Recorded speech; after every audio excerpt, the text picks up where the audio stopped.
খাবারগুলো গুছিয়ে রাখছি। আর আমাদের সকালবেলা আজকে রান্না করা হয়েছে মুন্সিগঞ্জের ঐতিহ্যবাহী খাবার বউয়া। লিচুর দিন শেষ হইয়া শুরু হয়ে গেছে কাঁঠালের বাংলাদেশ। আর এখন তো কাঁঠালের সিজন চলতেছে। আর কচুগুলো দেখেন কত সুন্দর। ফুচকার একটা ভিডিও দিয়েছিলাম, আপনাদের সাথে শেয়ার করেছি। আবারও আজকে ফুচকা তৈরি করতেছিলাম, আর এর মাঝে দেখলাম কি যে নাচানাচি ফালাফালি, আর আপনাদের সাথে একটু শেয়ার না করে পারলাম না। এটা কিন্তু আমাদের বাড়ির সামনে খাল, যেটা আমাদের গ্রামের পাশ দিয়ে বয়ে গেছে, মানে গ্রামের উপর দিয়ে বয়ে গেছে। আর এই খাল দিয়ে কিন্তু অনেক সময় ট্রলারে করে নানান রকম পিকনিকেও যাওয়া হয়। এখানে কিন্তু ট্রলারে করে পিকনিকের আয়োজনই করা হয়েছে। আর দেখেন কত আনন্দ উল্লাস করতেছে আর নাচানাচি করতেছে। বর্ষাকালে কিন্তু দুই একদিন পর পরই এরকম পিকনিক দেখা যায়, আমাদের খালের উপর দিয়ে যাওয়া হয়। আজকে আবার ফুচকা বানাইতেছি, আর আগেও ফুচকা বানিয়েছি, সেই ভিডিওটাও পেজে দেওয়া আছে, চাইলে দেখে নিতে পারেন। আমার ছেলে আর ভাইগনা খালের পারে দাঁড়ায় দাঁড়ায় এখনো নাচানাচি করতেছে ট্রলার দেখে। বাড়িতে মেহমান আসছে, তো তাদের জন্যই ফুচকা বানানোর জন্য একটু তোড়জোড় করলাম। আর ফুচকা তো বানিয়েও ফেলেছি অলরেডি। আর এরপরে তাদের আনা কিছু খাবার দাবার আমি গুছিয়ে রাখছিলাম। আর এই সবগুলো খাবার দাবারই কিন্তু বাচ্চাদের জন্য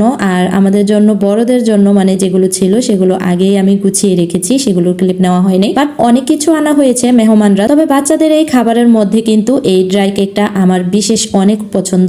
আর এই ড্রাই কেক গুলো ছিল একেবারে তাজা, গরম ছিল। আর গরম গরম আমি কয়েকটা খেয়েও নিয়েছি। আর এই ড্রাই কেক গুলো কিন্তু চা দিয়ে ভিজিয়ে খেতে খুব মজা হয়। আমার মতো ড্রাই কেক পছন্দ কে কে করেন তারা একটু কমেন্ট বক্সে জানাবেন। গরম গরম ড্রাই কেক গুলো একটা কৌটাতে ভরে নিলাম। ফেসবুক বন্ধুদের বলছি, টপিক না পেলে কি করবেন? টপিক না পেলে কিছু করার নাই, আপনি যা করেন সারাদিনে সেইটাই শেয়ার করে দিবেন। আর এই তো দেখেন এই কেক গুলো বাচ্চাদের জন্য আনা হয়েছে। আমি অবশ্যই চকলেট কেক গুলো বেশি পছন্দ করি না, তবে আমি ড্রাই কেক অনেক বেশি পছন্দ করি। তবে যাই হোক, অনেক কষ্টেই বালতিটা খুললাম। বালতিটা প্রথমে লক করা ছিল, তাই খুলতে একটু অসুবিধা হচ্ছিল। আর কেকটা কিন্তু দারুণ মজা ছিল, খুবই সফট একটা কেক। আর কেকটাও কিন্তু দারুণ মজা ছিল, খেতে অনেক মজা লেগেছে আমার কাছে অবশ্য। আর বাচ্চাদের জন্য তো আরো বেশি মজা লাগবে, বাচ্চারা খুবই পছন্দ করে এই কেকগুলো। প্রায় 500 রাজশাহী লিচু এখানে আনা হয়েছে। আর প্রতি 100 লিচুতে কিন্তু কমপক্ষে 15 থেকে 20টা লিচুই কম থাকে, তো আমি একটু গুনে নিচ্ছিলাম এই আর কি। রান্না বান্না করার জন্য তো তোড়জোড় করতে হবে। সকালে বউয়া রান্না করে তো খেয়েছি, তো দুপুরে যা রান্না করব তার সবকিছু একটু গুছিয়ে নিচ্ছিলাম। আর আমার হাতের অবস্থা দেখেন কিভাবে এরকম হয়ে গেল।